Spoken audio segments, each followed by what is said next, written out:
నమస్తే. Welcome to hit TV. నేను శ్వేత. ఈరోజు నాతో పాటు మనకి ఎప్పట్లానే చాలా ఇష్టమైన గెస్ట్ ప్రముఖ motivational speaker, life coach and be the change founder Lavanya Gudelli garu ఉన్నారు. నమస్తే లావణ్య గారు. నమస్తే శ్వేత. లావణ్య గారు డిఫరెంట్ టాపిక్స్ తో ఎవ్రీ టైం లానే ఇవాళ కూడా మీరు మా ముందుకు వచ్చారు. సో ఈ రోజు ఇంకొంచెం డిఫరెంట్ టాపిక్స్ అడగబోతున్నాను. తప్పకుండా. లావణ్య గారు, ఇది చాలా మందికి అవసరమైన టాపిక్ అనుకోవచ్చు. ఓకే. ఒక మనిషి మోసపోతున్నారు అని తెలిసిన తర్వాత కూడా వాళ్ళ గురించి అన్నీ తెలుసు, వాళ్ళు బయట ఏం చేస్తున్నారు అనేది తెలుసు, అయినా కానీ ఆ మనిషిని వదిలిపెట్టుకోవడానికి ఎందుకు ఇష్టపడరు? Very interesting question. చాలా ఇంట్రెస్టింగ్. నాకు కూడా అడగడానికి కూడా చాలా ఇంట్రెస్టింగ్ గా అనిపించింది.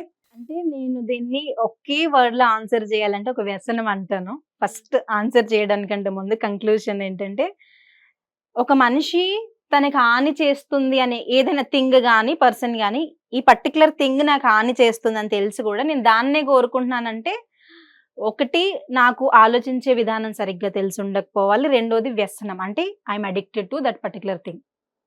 సో ఈ రెండు కేటగిరీలో ఏదో ఒక కేటగిరీకి ఈ పర్టికులర్ మనిషి ఎవరైతే అమ్మాయిని కానీ అబ్బాయిని కానీ ప్రేమిస్తున్నారు, లేదంటే ఫ్రెండ్షిప్, లేదంటే కొంతమంది ఉట్టి రిలేషన్షిప్ అంటే బంధువులై ఉండొచ్చు, నాతో మాట్లాడలేదు, ఎప్పుడు నాతో వాళ్ళు మాట్లాడాలి. Not only love relationship, normal relationship లో కూడా నన్ను పట్టించుకోవాలని పొగడాలని కైండ్ ఆఫ్ థింగ్ ఉంటుంది. సో నేనైతే అది వ్యసనం అని క్లియర్ గా డిక్లేర్ చేసేస్తాను. ఎందుకంటే నాకు హాని చేస్తుందని తెలిసి కూడా దాని నుంచి బయటికి నేను రాలేకపోతున్నానంటే అది వ్యసనమే. సో మనం ఇప్పుడు రియాలిటీలో ఆలోచిస్తే చాలా మంది ఏంటంటే వాళ్ళకి పెయిన్ ఇస్తున్నా కూడా దానిలోనే ప్లెజర్ వెతుక్కుంటారు. హౌ? ఆ పర్టికులర్ మనిషి, ఇద్దరు ఫ్రెండ్స్ ఉన్నారు లేదా ఇద్దరు రిలేషన్షిప్ లో ఉన్నారు, ఒక పర్సన్ తనకి పెయిన్ క్రియేట్ చేస్తున్నా కూడా ఏదో ఒక రకంగా వాళ్ళతో కనెక్ట్ అయి ఉండాలి, ఏదో ఒక రకంగా వాళ్ళతో మాట్లాడాలి, ఏదో ఒక రకంగా వాళ్ళ ప్రెజెన్స్ మన లైఫ్ లో ఉండాలి. సో మీకు సింపుల్ ఎగ్జాంపుల్ చెప్తాను. మా వన్ ఆఫ్ ది కంపెనీస్ నేను వర్క్ చేసిన దాంట్లో I was talking to my boss. Okay, నేను మా బాస్ తో చెప్తున్నాను, ఈ పర్టికులర్ టీమ్ సరిగ్గా వర్క్ చేయట్లేదు, చాలా టాక్సిక్, అస్సలు డిసిప్లిన్ లేదు, తీసేద్దామని చెప్పాను. మా బాస్ ఇచ్చిన answer still I was shocked అనమాట. లేదు లేదు, వాళ్ళు రిజల్ట్ బాగా జనరేట్ చేస్తున్నారు, ఎంత టాక్సిక్ అయినా పర్వాలేదు, నేను భరిస్తాను. ఒక కంపెనీని లీడ్ చేసే ఫౌండర్ స్టేజ్ లో ఉండి ఆయనకి రైట్ ఉంది, వెంటనే జాబ్ తీసేయచ్చు.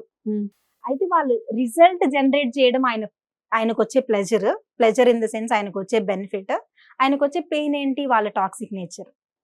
అయినా వాళ్ళు కావాలి. సేమ్ ఇదే అప్లికేబుల్ ఫర్ రియల్ లైఫ్ లో కూడా, ఫ్రెండ్షిప్ లో గానీ రిలేషన్షిప్ లో గానీ. పెయిన్ ఉన్న చోట ప్లెజర్ ని తీసుకోవడం. ఎస్. ఓకే. సో ఇలా చేయడం వల్ల ఏమవుతుంది అంటే, ఏదో ఒక రకంగా నేను బెనిఫిట్ అవుతాను అని చెడును కూడా వాళ్ళు యాక్సెప్ట్ చేస్తారు.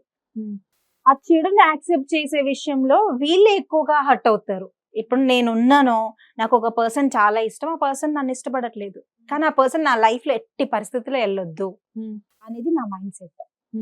సో దానికోసం నేను ఎంత దూరమైనా వెళ్తాను, ఏమైనా చేస్తాను. ఆ పర్సన్ కి నా నుంచి ఏం కావాలి, ఎక్స్ట్రీమ్ లెవెల్ కి కూడా వెళ్ళే మైండ్ సెట్ కి డెవలప్ అవుతుంది. ఆ పర్సన్ కి మనం అంటే ఇష్టం లేదని తెలిసాక కూడా బికాజ్ ఆ పర్సన్ అంటే నాకు ఇష్టం, ఆ ప్లెజర్ ని నేను వెతుక్కుంటున్నాను. అంటే ఈ పర్సన్ నా లైఫ్ లో ఉంటే చాలు, నాకు ఇంకేం ఇవ్వనక్కర్లేదు. దాన్ని కన్విన్స్ చేస్తాము, ఏడుస్తారు, డిప్రెషన్, ఇవన్నీ కూడా ఇందులో యాడ్ అవుతాయి. సో ఆ ప్లెజర్ కోసము, ప్లెజర్ అంటే వాళ్ళు మనకు ఆనందాన్ని ఇవ్వరు, బట్ నేనే నా అంతటి నేను ఆనందాన్ని వాళ్ళు వెతుక్కుంటున్నాను. దానివల్లే నేను పెయిన్ తీసుకోవడానికి కూడా రెడీ అయి ఉన్నాను. సో మా బాస్ అన్నారు కదా, వాళ్ళు ఎంత టాక్సిక్ అయినా పర్వాలేదు, నాకు వాళ్ళు సేల్స్ క్రియేట్ చేస్తున్నారు కాబట్టి నేను భరిస్తాను. ఓకే.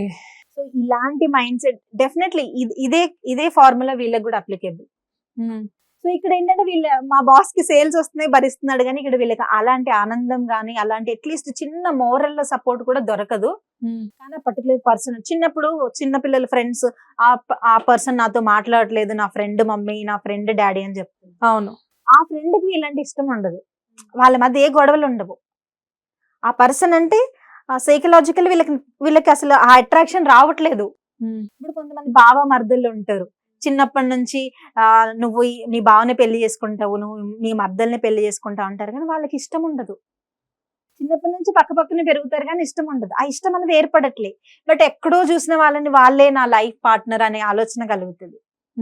సో ఇదంతా కూడా ఏంటంటే కైండ్ ఆఫ్ అడిక్షన్, సో ఆ పర్సన్ అంటే నాకు ఒక రకమైన ఇష్టం, నేను వదులుకొని, అందుకే కదా ఇల్లీగల్ రిలేషన్షిప్స్ కానీ, ఎక్స్ట్రా మ్యారిటల్ రిలేషన్షిప్ కానీ, లేదంటే ఆల్రెడీ ఒక పర్సన్ ఉండి ఇంకో పర్సన్ తో వెళ్ళడం, ఇవన్నీ కూడా పార్ట్ ఆఫ్ దిస్. ఇవన్నిట్లో కూడా పెయిన్ కంపల్సరీ ఉంటుందా? 100% పెయిన్ ఉంటది. ఇప్పుడు ఒక పర్సన్ ని నేను ఇష్టపడ్డాను, ఆ పర్సన్ నన్ను అవాయిడ్ చేస్తున్నాడు, స్టిల్ మీరు నాకు కావాలని నేను వెళ్తున్నాను అని అంటే నాకు పెయిన్ వస్తుంది, నేను డిప్రెస్ అవుతున్నాను, స్ట్రెస్ అవుతున్నాను. బట్ స్టిల్ నా డిప్రెషన్, నా స్ట్రెస్ కంటే కూడా ఆ పర్సన్ నేను ఎక్కువగా చూస్తున్నాను, అతన్ని పైన స్థాయిలో పెడుతున్నాను, అతను ఎలా అయినా లైఫ్ లో ఉండాలి, అతను జస్ట్ నాకు హాయ్ అని పెడితే చాలు, నాకు ఒక కైండ్ ఆఫ్ హ్యాపీనెస్ వస్తుంది, దానికోసం ఎంత పెయిన్ అయినా భరించడానికి నేను రెడీ ఉన్నాను అనేది నా మైండ్ సెట్ ఉంటుంది. బట్ ఇలాంటి మైండ్ సెట్ నుంచి బయటికి రావాలంటే డెఫినెట్ గా ఇలాంటి మైండ్ సెట్ నుంచి బయటికి రావడం పాసిబుల్ అవుతుంది. ఒకటి థెరపీ అనేది కాస్ట్లీ ఈ రోజుల్లో, అండ్ మనలాంటి ఎడ్యుకేటెడ్ పీపుల్ అయినా సరే థెరపీకి వెళ్ళడానికి ఇష్టపడరు. బికాస్ మన మనసులో ఏముందో అంతా మనం బయటకు ఓపెన్ గా చెప్పేయాలి, అప్పుడే థెరపీ అనేది పాసిబుల్ అవుతుంది. మనం జస్ట్ పైకి ప్రాబ్లమ్ షేర్ చేస్తే అవ్వదు. సెకండ్, మెడిటేషన్ కానివ్వండి, లేదంటే మనము కొంచెము, ఇప్పుడు ఏంటంటే మనం ఎక్కువగా తింటాము, డెస్క్ జాబ్లు ఎక్కువైపోయాయి, లేదంటే వర్క్ ఫ్రమ్ హోమ్స్ ఎక్కువ డెస్క్ జాబ్లు అంటే సిస్టమ్ కి, ఫోన్ కి మనం అలా అతుక్కుపోయి చేసే జాబ్లు ఎక్కువైపోయాయి. కాబట్టి దాని వల్ల కూడా మన మైండ్స్ అనేవి కొంచెం నారోగా ఆలోచించడము, ఏదో ప్లెజర్ కోసం ఎప్పుడు ఏదో ఒక యూట్యూబ్ వీడియోస్ కానీ, లేదంటే ఆల్రెడీ వైఫ్ ఉన్నా కూడా ఎవరో అమ్మాయితో ఫ్రెండ్షిప్, సోషల్ మీడియాలో, ఇవన్నీ ఎందుకు అవుతున్నాయి అంటే మన బాడీకి అంతగా ఫిజికల్ ఎక్సర్సైజ్ జరగట్లేదు. ఓకే, అలా జరగకపోవడం వల్ల కూడా మన మైండ్ చాలా నారోగా ఆలోచిస్తుంది. ఆ నారో థింగ్ లో ఆలోచించినప్పుడు ఏంటంటే ఎక్కువగా నెగిటివ్ థింగ్స్ వైపు మనం వెళ్తాము, నెగిటివ్ గా జరిగే ఇన్సిడెంట్స్ వైపు వెళ్తాము, వాటిని అట్రాక్ట్ చేస్తాము. So therapy is the first thing which is really costly. But still కొంతమంది కౌన్సిలర్స్ ముందుకు వచ్చి చాలా మందికి హెల్ప్ చేయడానికి ముందుకు వస్తారు. సెకండ్ ఏంటంటే మన లైఫ్ స్టైల్ మారాలి, లైఫ్ స్టైల్ మారితే మనకి థెరపీ కాదు కదా, ఎవరు అక్కర్లేదు, మనల్ని మనమే హీల్ చేసుకోవచ్చు. అండ్ సెల్ఫ్ లవ్ అనేది కూడా చాలా ఇంపార్టెంట్ అనుకుంటా కదా మేడం? 100% సెల్ఫ్ లవ్ ఉంటే మనకి ఇంకా ప్రపంచంతో పని లేకుండా మనల్ని మనం ఇంప్రూవ్ చేసుకుంటాం. హౌ? ఓకే, ఇప్పుడు నేను ఒక పర్సన్ ని ప్రేమించి ఆ అడిక్షన్ లో ఎందుకుంటున్నానంటే నన్ను నేను ప్రేమించుకోలేకపోతున్నాను కదా.